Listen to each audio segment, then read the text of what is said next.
Hi everyone! I know it's been a while since I've made a video, but you know, stuff and stuff. So anyways, let's get into the tutorial. I already poured my resin pieces using my mold from Star Child Creations. And no, this is not sponsored, I paid for it with my own fucking money.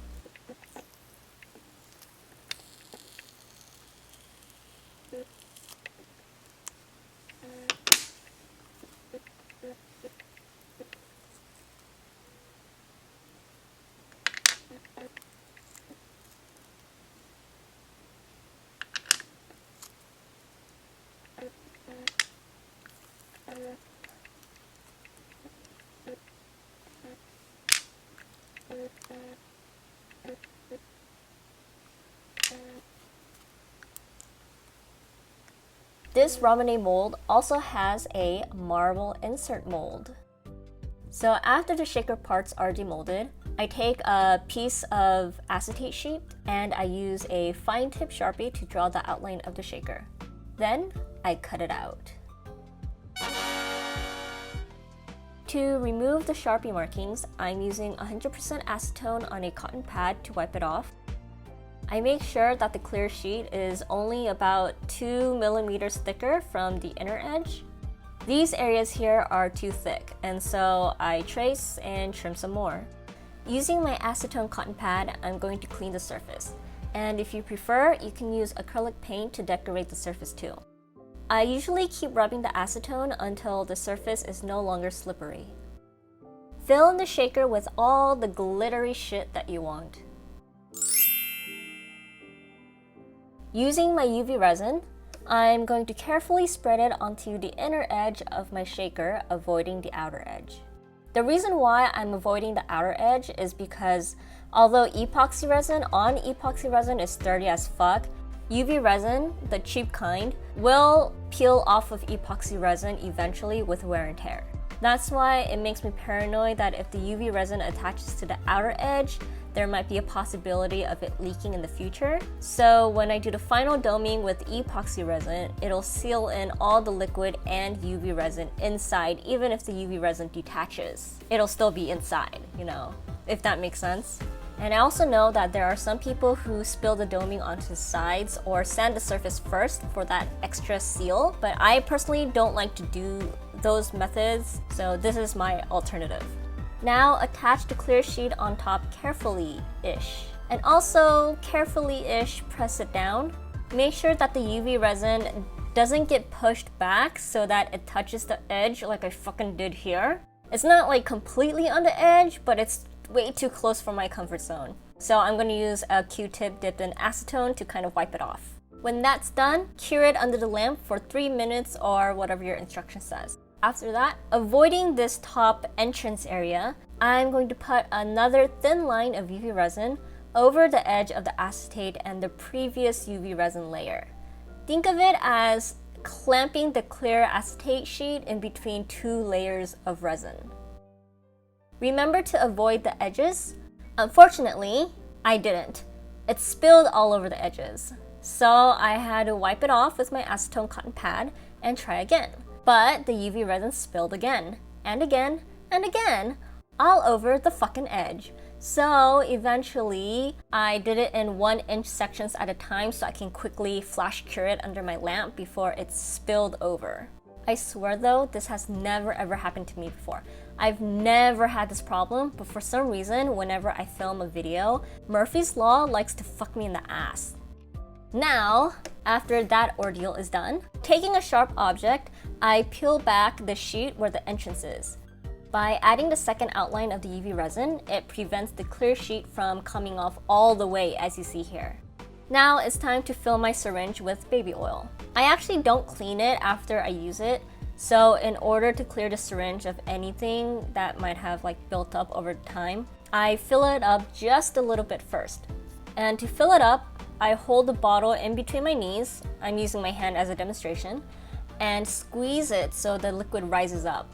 Then I stick my needle in and extract, shake that thing, and release it into the used cotton pads. Now fill it up for realsies. Ha ha ha ha ha. Did you notice that? I tried to fix another issue that happened, which has never happened before, so that's why it looks like that. Anyways, open up the entrance, penetrate, and ejaculate.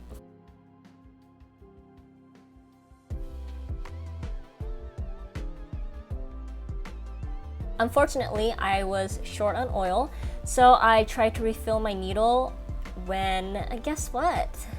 It fucking broke. The pulley part popped out of the rubber thing, and this has happened before with another syringe, so I know it's like broken and I just can't fix it. Thankfully, before it popped out, I was able to extract enough baby oil for one last push. Using a cotton pad with acetone on it, I'm going to wipe off the excess baby oil and making sure that it's squeaky clean. So after cleaning, on top of it, add more UV resin to seal it up completely. Because the bottom layer of UV resin underneath the entrance creates a dam-like effect, the oil shouldn't leak out. Here, I'm just cleaning some more and adding more UV resin to the entrance to make sure it's sealed, because I'm always paranoid. Now that the curing is done, I press around very gently to make sure that no oil is seeping through any spots. Last thing we need to do is dome. Make sure the whole shaker is oil-free so we can layer the Mod Podge onto the back to protect the areas from resin spill. I gasped here. My heart almost stopped because I thought I ran out of Mod Podge, but thankfully there were enough globs left inside the bottle. Whew.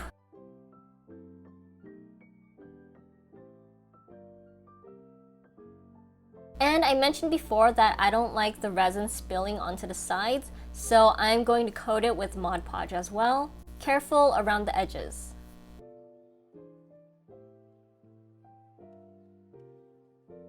Let that dry, and when it's done, clean the front. You might think I'm overdoing it with the acetone and the cleaning, but when it comes to resin, I feel like it's better to be safe than sorry. Now it's time to dome.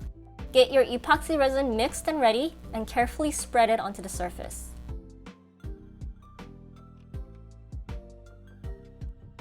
The surface of my craft table is actually slanted, so I had to stick a popsicle stick underneath the top half to even it out. Usually, I leave my resin pieces on the kitchen countertop because the surface on that is not slanted, and it's a tip that I learned from Star Child Creations, so thank you, baby girl. As usual, pop your bubbles, add your details, do whatever pleases you. Once the resin has cured, remove the Mod Podge, and yes, it did spill, but I used protection.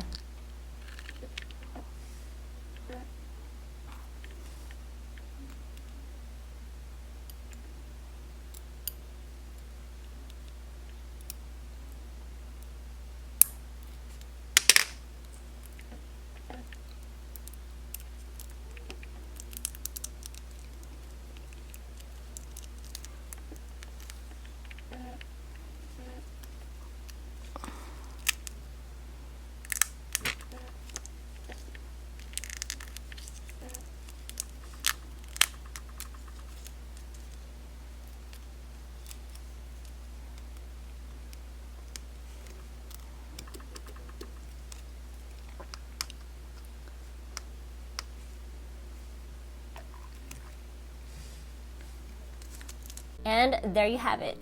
I don't know if you can see, but because of the complications I had earlier, there's some weird things going on the top here. And once again, like, I swear this doesn't really happen. Let me show you some Tamagotchi shakers I've made just to like prove that it doesn't happen. See, these like have no issues whatsoever. Anyways, despite all the hiccups I went through in this video, the shaker was still a success. And I hope it was enough to help you guys on your crafting journey. I hope. Thank you guys for watching. I love you guys. And you know, the world is in chaos right now, but I really hope that you guys are doing well and you guys are staying safe.